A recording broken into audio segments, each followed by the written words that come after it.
Welcome to the Quark and Roll podcast. I am your host, Quark Pui Lan. Today's guest is Dr. Teresa Smallwood, a public theologian and academic dean of the United Lutheran Seminary. In this episode, we will talk about public theology from a queer womanist perspective. Welcome, Teresa. Thank you so much for having me. You teach and research on public theology. Can you tell us what is the scope and nature of public theology?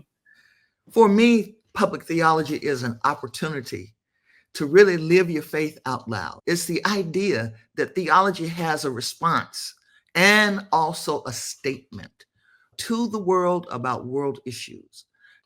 Public theology is your platform, not to proselytize, but to let your faith be heard. And not just the public square, but to be heard in every walk of life that you're a part of. I've used public theology from its inception, looking at people like the late, great Martin E. Marty, to people like John Newhouse, to folks who have written about it even recently, like Katie Day, one of our emerita faculty here at United Lutheran Seminary. And everyone is building the sort of requirement of how the Christian faith particularly engages in the public sphere. For me, it's an opportunity because we have our PhD program focused on public theology and witness. For me, it's an opportunity now to widen the scope because I am convinced that until true Christians engage the discourse in the public, we're missing out on helping people understand what we truly believe and how we truly live into it. There are very few womanist and queer theologians in this field. So can you share with us about your book, Public Theology and Violent Rhetoric, examined in a queer womanist ethnography? Absolutely. I have written what I believe, as Katie Cannon says, is the work my soul must have. It's the opportunity to marry my own theory with my own lived theology. And this particular book was born, obviously, in my time at Chicago Theological Seminary as I was working through what it means to have been bullied as a lesbian in my own faith tradition. And so the book itself is designed to do primarily three things. Is to expose the fact that the Black bully pulpit in particular, because that's my experience and lived experience, is a source of oppression for LGBTQIA persons. Now, that is not the whole of Black churches, but it means for me that there is a category of folk, and that would be people like those that I have in my ethnography, who have experienced some of the same tremendous oppressions.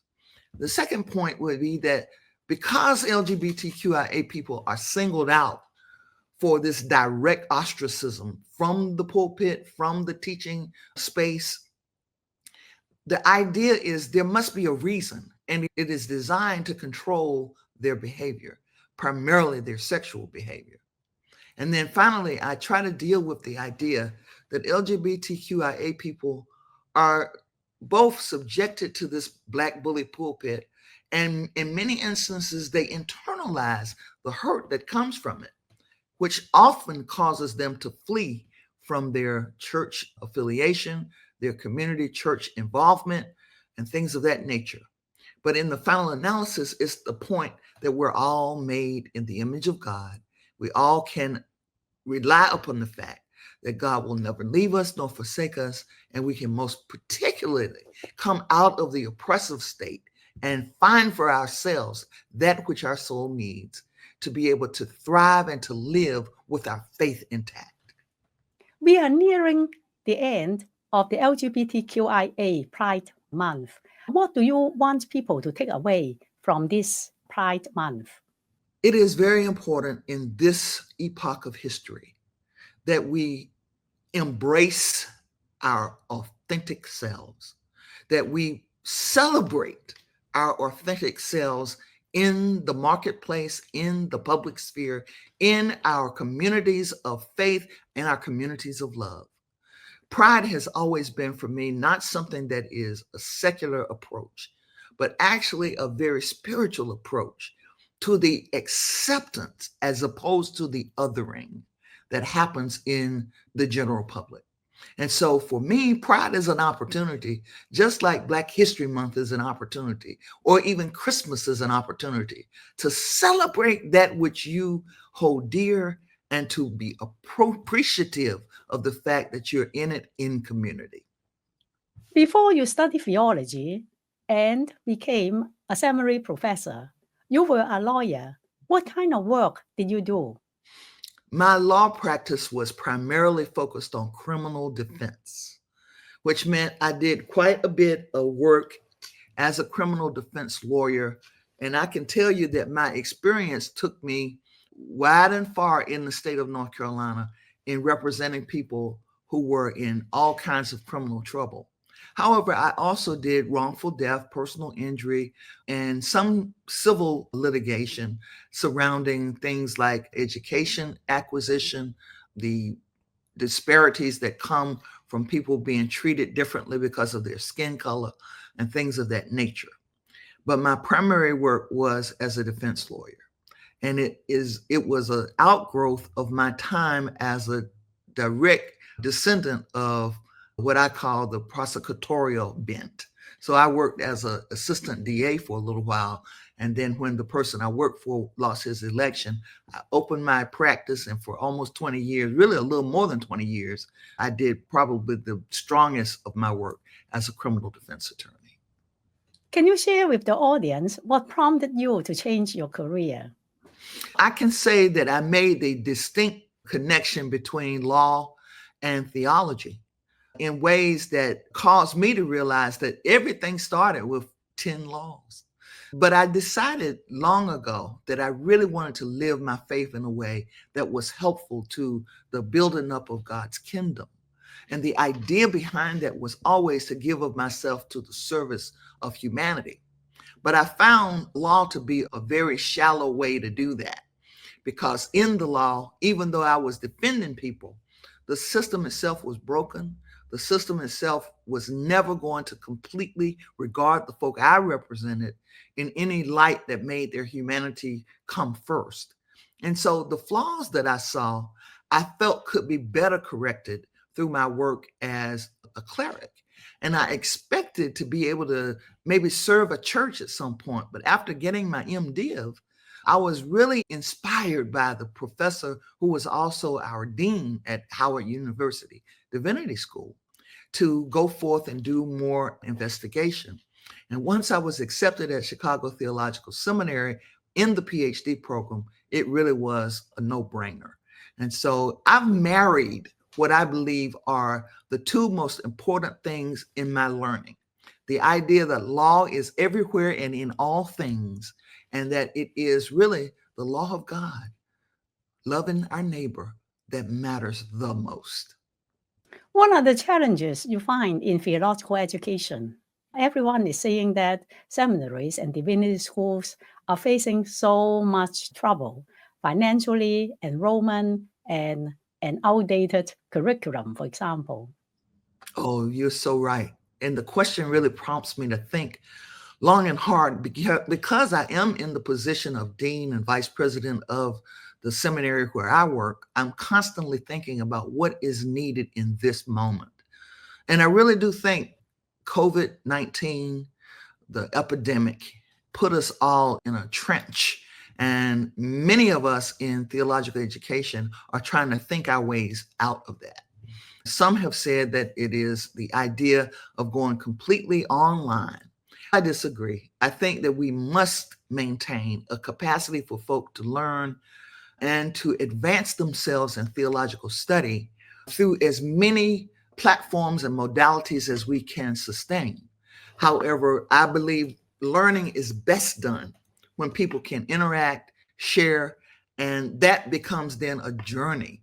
Not only a journey within a particular course or a course of study, but a journey in life where you are always looking to learn more and experience more, and then rightly divide what we call the word of truth. And so my real anecdote at this point is to say that we have to be innovative, we have to be creative, and we must be not only insightful, but have foresight. That is to look forward from a prophetic perspective to how it is that we can meet the need today. For instance, many young people are in a place of confusion. They've seen a lot of hypocrisy in the church. They have seen people in the world showing their love for various and sundry things, particularly as it relates to the political landscape we live in.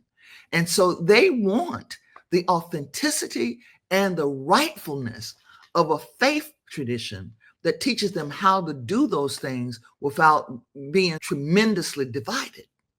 But in fact, what we find is that people are entrenched in a lot of ways, even through their faith, in the ways in which we are divided in this country, and that must stop. And so it is then that we have to meet people where they are and be able to inspire them through what I call transformative theological education, transforming them into the people that Jesus, in my particular tradition, into the people that Jesus the Christ envisioned. In your profession as a lawyer and now as a theological educator, you have advocated social justice. But now, as a country, we are experiencing a lot of pushback against, for example, racial justice, the pushback against affirmative action, and the banning of DEI program. What have been your reflections in the last several months? I am convinced, as I have learned from people like Angela Davis, about the philosophical phenomenon called constitutive negation. What we've seen in recent times, particularly around popular culture, is the idea that we can take things that people have generally believed and turn it around to make it the negative. So something like being woke has been turned into a negative. Something like the intersectionality that was introduced to give us a deeper understanding about how discrimination and oppression operates has been turned around to be something negative. Even the idea of factual reporting has been turned around to be called something called fake news. In other words, we've seen fake and false rise to the top. And instead of people actually living by the truth, they are being deceived into living by a bunch of untruths.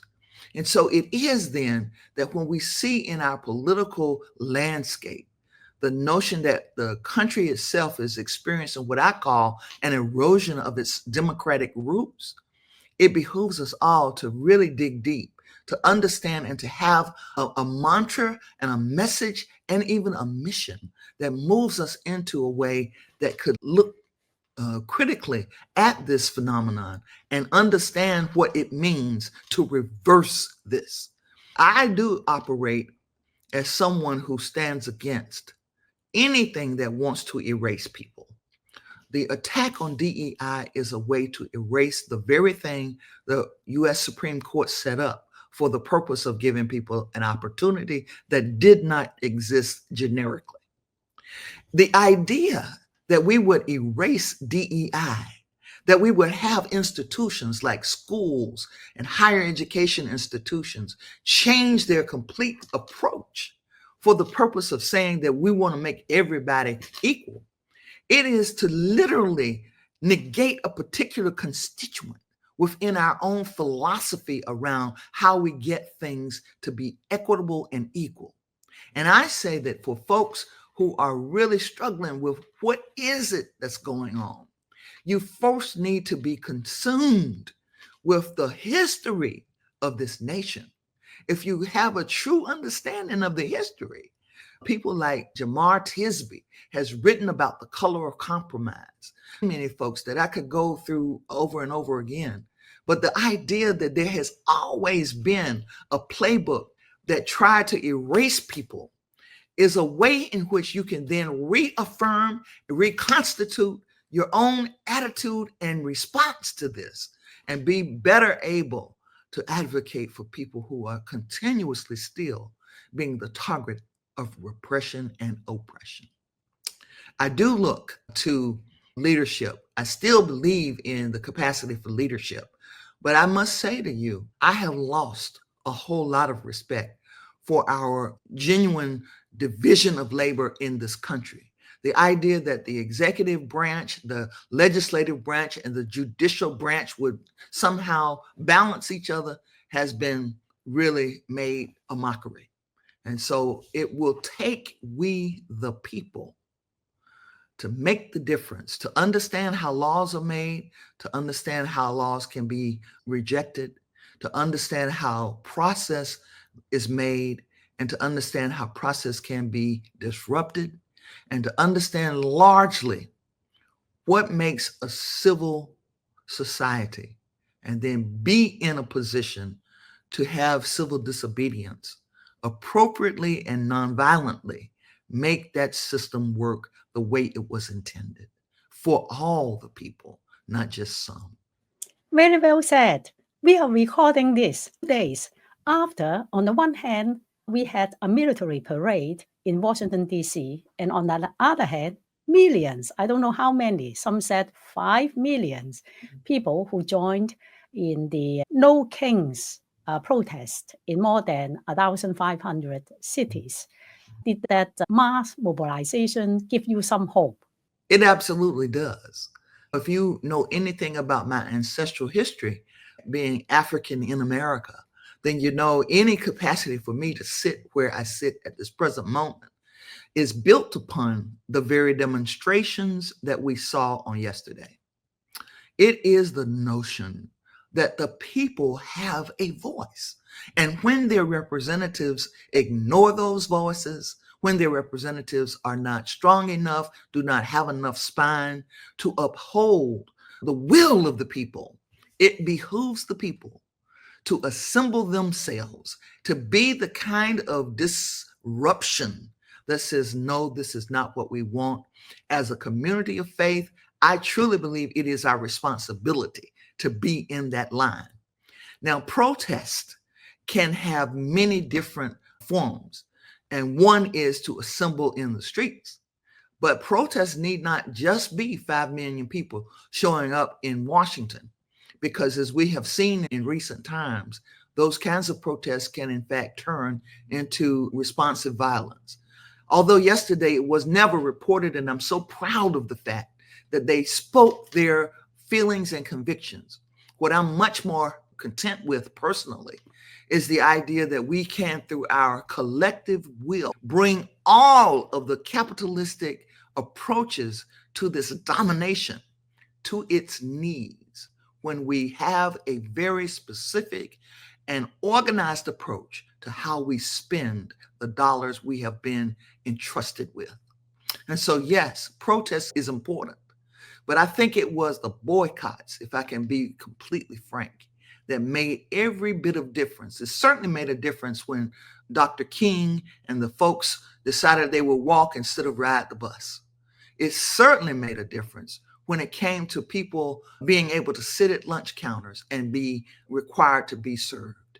And I do think that even in this moment, it makes a difference when people say, we don't want to succumb to the erosion and complete elimination, the annihilation of our way of government.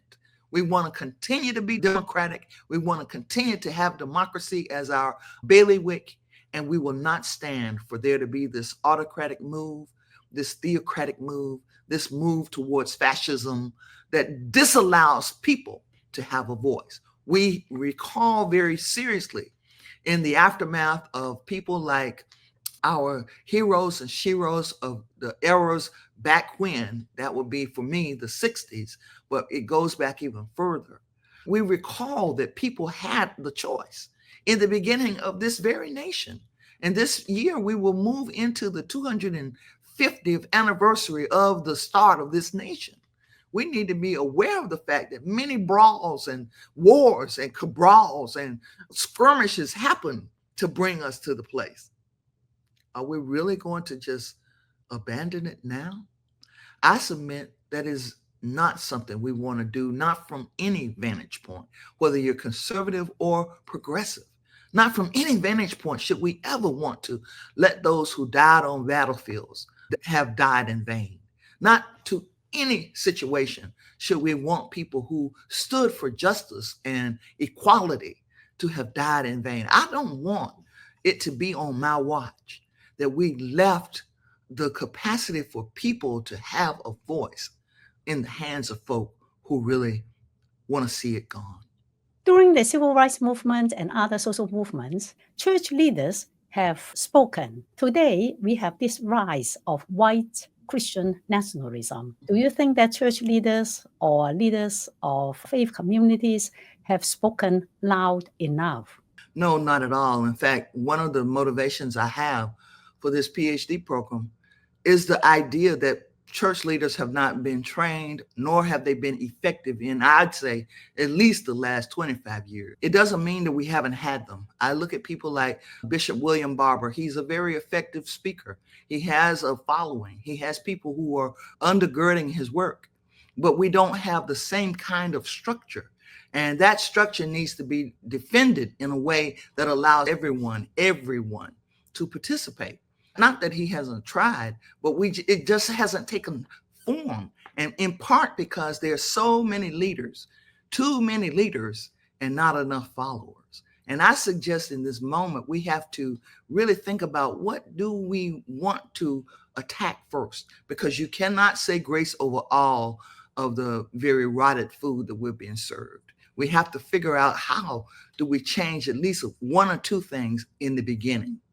And I have heard many folks talk about abandoning the two-party system or feeling as though becoming an independent will make a difference. I take a different step.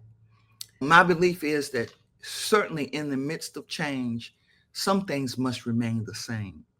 I don't think something that is not as strong can then be seen as the actual salvation. I believe it will take us being able to regroup, to rethink our objectives, to think strongly about how to put together our own project. Project 2025 told us what the objective was and how it would unfold.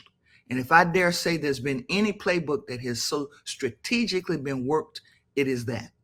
So my question is, what is our project? And how do we dispense to the people the code, the tenets, the places with which we will organize ourselves and fight back? You are a veteran scholar and activist. So imagine there will be a young person asking you for advice. And what would the advice be to this young person who wants to speak truth to power and to work for social change? My first advice would be to have a spiritual core, something that strengthens you on a daily basis. I am not advocating for a particular denominational affiliation, but that's something on the inside that happens to speak to you, to motivate you, to do what it takes to be a good citizen and a good neighbor. And for me, that has been reading and studying and meditating. It has been a strong and consistent prayer life. It has been the capacity to find myself in nature, being instructed and soothed, comforted by the move of the waters when I'm on the beach shore, by the move of the wind as I see it in the trees, and most particularly as I light a candle and I think about my ancestors and I think about the way in which I believe God has kept me and brought me and continues to keep me and take me. Those are the things that I identify as my core. And it won't be a core in your existence if you don't nurture it and work on it. Once you know you have a core, no one can change who you are or depress you into believing you're something else. And when you have that core, then you can operate in a fashion that is not just about you as an individual, because at some point in time that becomes something that is toxic. But think about you as one in a community And no chain is any stronger than its weakest link. So as long as your core is strong, you are strong, you show up for the community as a strong individual, and you can give as best you can for as long as you can. Thank you very much for these wise words, and thank you for joining the podcast today. I hope you will support Quack and Roll podcast. Click like and comment and subscribe. I will see you in the next episode.